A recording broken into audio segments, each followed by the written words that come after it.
தலைமை தமிழ்ச்சபையை கொஞ்சம் அறிவுபூர்வமாக சந்திக்கிறோம். நாங்கள் வெறுமனே தேர்தல் அரசியலுக்காக இந்த திருவாரூரில் அமைப்பு கட்ட வேண்டும் என்ற அவசியம் இல்லை.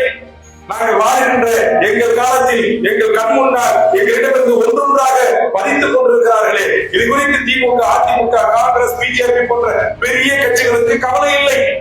இன்றைக்கு பிஜேபி ஊடுருவலாக அடிமையாக மாறியிருக்கிற அனைத்து அண்ணா திராவிட முன்னேற்ற கழகத்தில் முன்னாள் அமைச்சர் ஒருவர் இன்றைக்கு பேட்டியளிக்கிறார். ஏன் வட இந்தியர்களுக்கு 70 லட்சம் பேருக்கு ஓட்டர் உரிமை கொடுத்தீங்க, என்ன தவறு என்று கேட்கிறார்.